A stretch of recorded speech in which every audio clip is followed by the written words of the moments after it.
Selamat pagi Bapak Ibu Saudara sekalian yang terkasih di dalam Tuhan. Shalom. Kita bersyukur kalau pada pagi hari ini kita kembali mendapat kesempatan untuk merenungkan firman-Nya. Dan firman Tuhan pada pagi hari ini akan terambil daripada kitab Hakim-Hakim. Kita telah tiba pada pasalnya yang ke-8 dan saya akan memfokuskan pembahasan firman Tuhan pada pagi hari ini kepada ayat ke-22 sampai ayat yang ke-35. Lembaga Alkitab Indonesia memberikan judul perikop ini ialah Perbuatan Gideon selanjutnya dan akhir hidupnya. Demikian firman Tuhan tertulis untuk kita semua.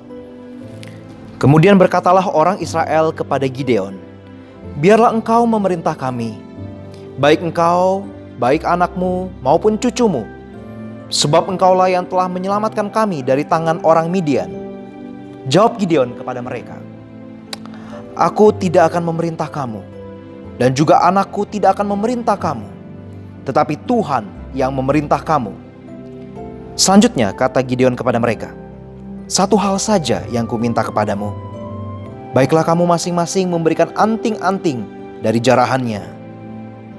Karena musuh itu beranting-anting emas, sebab mereka orang Ismail. Jawab mereka, "Kami mau memberikannya dengan suka hati." Dan setelah dihamparkan sehelai kain, maka masing-masing melemparkan anting-anting dari jarahannya ke atas kain itu. Adapun berat anting-anting emas yang dimintanya itu ada 1.700 sikal emas, belum terhitung bulan-bulanan, perhiasan telinga dan pakaian kain ungu muda yang dipakai oleh raja-raja Midian. Dan belum terhitung kalung rantai yang ada pada leher unta mereka. Kemudian Gideon membuat efod dari semuanya itu dan menempatkannya di kotanya di Ofra.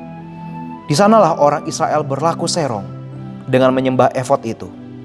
Inilah yang menjadi jerat bagi Gideon dan seisi rumahnya. Demikianlah orang Midian tunduk kepada orang Israel dan tidak dapat menegakkan kepalanya lagi. Maka amanlah negeri itu 40 tahun lamanya pada zaman Gideon. Lalu Yerubbaal bin Yoas pergilah dan diam di rumahnya sendiri. Gideon mempunyai 70 anak laki-laki, semuanya anak kandungnya, sebab ia beristri banyak. Juga gundiknya yang tinggal di Sikem melahirkan seorang anak laki-laki baginya.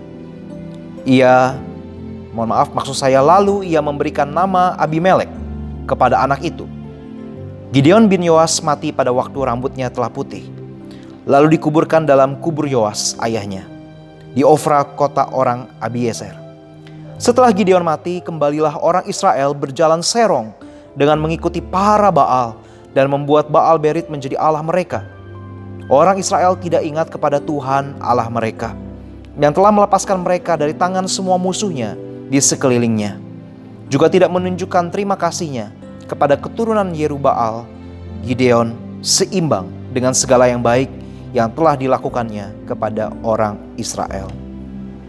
Sedemikian jauh pembacaan firman Tuhan. Mari kita terlebih dahulu berdoa, memohon pimpinan Tuhan sebelum kita merenungkan firman-Nya. Kita bersatu dalam doa. Bapa di dalam surga, kami bersyukur kalau pada pagi hari ini, di dalam kemurahan-Mu, di dalam kelimpahan anugerah-Mu, kami boleh mendapat kesempatan untuk kembali merenungkan sabda-Mu ya Tuhan. Kami mau belajar meresponi anugerah Tuhan, di mana Engkau boleh mengizinkan kami untuk boleh berjumpa dengan firman-Mu ini dengan hati yang terbuka. Dan kami memohon kiranya Allah Roh Kudus yang boleh memimpin setiap kami, memberikan kami hati yang mau belajar. Dan Engkau saja yang boleh menuntun kami sehingga fokus kami pada waktu singkat ke depan ini boleh hanya kepada Kristus Tuhan kami, dan hanya kepada firman-Mu yang kiranya boleh mengubahkan dan terus membimbing kehidupan kami. Demi Yesus Kristus Tuhan kami berdoa dan kami berserah. Amin. Saudara sekalian, pernah ada seorang pemain sepak bola yang cukup terkenal di awal tahun 2000-an. Pemain sepak bola ini bernama Adriano yang berasal dari Brazil. Saudara, ketika dia memasuki usia 17 tahun, pemain ini mendapat sebuah penghargaan, mendapat sebuah kepercayaan dari banyak pemandu bakat yang ada. Diprediksikan pemain sepak bola yang muda ini pada saat itu yang bernama Adriano tersebut akan menjadi seorang rising star, menjadi seorang pemain bintang yang berkilau di masa depan. Dan kemudian dalam waktu yang singkat ada klub sepak bola Italia yang terkenal yang bernama Inter Milan segera merekrut pemain sepak bola ini yang bernama Adriano. Kemudian Bapak Ibu Saudara sekalian, seiring berjalannya waktu, di dalam masa mudanya Adriano menorehkan beberapa prestasi. Dia juga pernah mengantar Brazil menjuarai beberapa piala turnamen yang diikutinya ketika usianya kurang lebih dari periode 17 tahun hingga kurang lebih 24 tahun. Tetapi saudara, di dalam usia yang masih 24 tahun, masih muda sekali untuk ukuran pemain sepak bola, perlahan namun pasti karirnya menurun. Performa bermain sepak bolanya terus merosot. Diperkirakan karena pengaruh alkohol dan masalah-masalah pribadi yang menimpanya, sehingga Adriano tidak bisa memaintain semua itu dan akhirnya bakatnya yang terpendam tidak tereksplorasi secara maksimal. Prediksi banyak orang bahwa dia akan menjadi seorang superstar di masa depan ketika usianya sudah 25 ke atas, sebagai usia yang prima, yang puncak bagi seorang pemain sepak bola. Itu tidak tercapai. Adriano tidak bisa menuntaskan karirnya sebagai pemain sepak bola yang baik. Nah, saudara, berbicara tentang hal ini, kita juga bisa belajar bahwa di dalam kehidupan kita mengikut Tuhan, sangat mungkin di awal kehidupan kita mengikut Tuhan, kita menjadi pribadi-pribadi atau pelayan-pelayan Tuhan, aktivis-aktivis di gereja atau dimanapun kita berada, kita mengikut Tuhan dengan setia. Kita menunjukkan buah-buah roh kita, buah-buah pelayanan kita. Kita menunjukkan bahwa betul-betul kita hidup setia dan taat kepada firman-Nya. Namun yang menjadi pertanyaan Bapak Ibu Saudara sekalian, apakah kita bisa mengakhiri hidup kita mengikut Tuhan dengan kita berkata, saya telah finishing well? Apakah kita bisa terus mengikut Tuhan sampai akhir dengan setia, dengan taat, dan pada akhirnya kita dapat dikatakan menjadi seorang pelayan Tuhan, anak Tuhan yang berhasil? Tetapi saudara, pada kenyataannya banyak sekali anak-anak Tuhan, atau bahkan bisa saya katakan tokoh-tokoh di dalam Alkitab yang pada awalnya begitu luar biasa dipakai oleh Tuhan, tetapi di akhir hidupnya dengan segala keterbatasan yang ada, dengan segala kekurangan yang ada, mereka tidak sungguh-sungguh merespon anugerah Tuhan, tidak sungguh-sungguh bergumul di hadapan Tuhan. Pada akhirnya mereka pun jatuh. Mereka pun tidak bisa finishing well. Dan hal inilah yang dapat kita lihat di dalam kehidupan seorang pelayan Tuhan yang dipakai oleh Tuhan pada masa awal pelayanannya, yang bernama Gideon. Saudara, di dalam pasal ke-7 hingga pasal ke-8 kita bisa melihat Bapak Ibu sekalian bagaimana Gideon dipakai Tuhan luar biasa.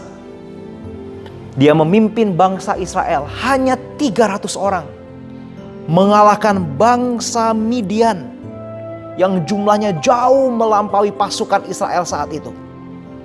Saudara, pada waktu itu bangsa Israel sangat cemas sekali, sangat terganggu sekali oleh karena bangsa Midian ini sering kali mengganggu mereka ketika bangsa Israel mencoba untuk mengalami panen sukses hasil tanah mereka, tetapi langsung diporak-porandakan oleh bangsa Midian ini. Tetapi Tuhan, Allah Israel, Allah Abraham, Ishak dan Yakub, Dia memakai Gideon untuk menyelamatkan bangsa Israel dari ancaman, dari gangguan bangsa Midian ini. Betapa luar biasa prestasi, pencapaian, pelayanan yang dilakukan oleh Gideon ketika ia sudah dengan pertolongan Tuhan dengan mujizat yang menyertai Gideon dan pasukannya yang hanya segelintir orang tersebut, yang sangat kecil, hanya 300 orang. Tetapi pada akhirnya Gideon ini lupa, Bapak Ibu Saudara sekalian. Dia lupa diri. Saudara, kalau kita kembali kepada teks yang kita baca, kita bisa melihat Bapak Ibu sekalian di dalam perikop yang terakhir daripada pasal ke-8 ini. Ketika Gideon berespon terhadap permintaan orang Israel kepadanya. Kurang lebih kalau saya kalimatkan, Pak Gideon, saya mau Anda atau keturunan Anda menjadi raja atas kami. Padahal pada saat itu sudah ada konsep di dalam bangsa Israel, yaitu adalah sebuah sistem pemerintahan teokrasi, di mana hanyalah Allah Yahweh yang menjadi raja mereka, bukan manusia. Kemudian di dalam ayatnya yang ke-23 terlihat Gideon berkata dengan kalimat yang begitu rohani, "Aku tidak akan memerintah kamu, anakku juga tidak akan memerintah kamu, tetapi Tuhan saja yang memerintah kamu." Luar biasa sekali. Tetapi saudara, sayangnya kalimat ini tidak diikuti oleh kenyataan atau praktik hidup yang real yang dilakukan oleh Gideon. Kita bisa lihat di dalam ayat ke-24, ayat 25, ayat 26, hingga ayatnya yang ke-27, Bapak Ibu sekalian. Apa yang terjadi di sini? Ternyata tiba-tiba Gideon itu mulai mengalami penyimpangan di dalam hatinya. Gideon minta kepada bangsa Israel, "Berikan kepadaku anting-anting dari barang-barang yang kau ambil dari bangsa Midian." Dan kemudian bangsa Israel tentu dengan suka hati memberikan itu kepada Gideon. Kemudian dilanjutkan di dalam ayat ke-27. Gideon membuat baju efod. Saudara, baju efod itu adalah baju yang khusus dipakai oleh imam. Imam di dalam konteks perjanjian lama itu adalah sebuah pribadi yang dikhususkan oleh Allah, yang dikuduskan oleh Allah, sehingga melalui imam itu bangsa Israel dapat berelasi dengan Allah. Imam itu biasa memimpin pengakuan dosa, memimpin ketika ada kurban bakaran, korban pengucapan syukur, itu diberikan kepada Allah Israel. Dia adalah sebuah perwakilan, mediator yang ditetapkan oleh Allah Israel untuk bangsa Israel. Tetapi Gideon sebenarnya bukanlah suku Lewi itu. Gideon itu bukanlah imam, tetapi dia mau memakai baju efod, dia menggunakan kekuasaannya, prestasinya untuk membuat baju efod bagi dirinya sendiri. Bayangkan saudara, ada harta jarahan yang Gideon minta, seolah-olah dia adalah raja yang harus menerima upeti dari rakyatnya. Kemudian dia juga meminta untuk bagi dirinya sendiri, dia membuat baju efod. Bahkan Bapak Ibu sekalian, kalau kita lihat di dalam ayat ke-31, ketika Gideon melahirkan, maksud saya memiliki seorang anak laki-laki, ia memberikan nama Abimelek. Saudara, Abimelek di dalam bahasa aslinya itu memiliki pengertian adalah begini: My father is the king. Ayahku adalah sang raja. Saudara, kita bisa melihat di sini penyimpangan daripada Gideon di akhir pelayanannya begitu jelas. Awalnya dia begitu setia, dia dipakai oleh Tuhan luar biasa. Setelah dia meminta tanda dari Tuhan, kemudian dia merespon panggilan Tuhan untuk taat, melawan bangsa Midian yang begitu besar. Dia berhasil, tetapi di akhir Gideon berubah setia. Saudara, dari hal ini kita bisa belajar beberapa hal, Bapak Ibu sekalian. Pelajaran praktis yang pertama, Bapak Ibu, kita bisa melihat bahwa di dalam kehidupan kita berhadapan dengan banyak pelayan Tuhan, kita berhadapan dengan para pemimpin-pemimpin di gereja-gereja Tuhan yang ada. Saudara, ketika kita melihat mereka,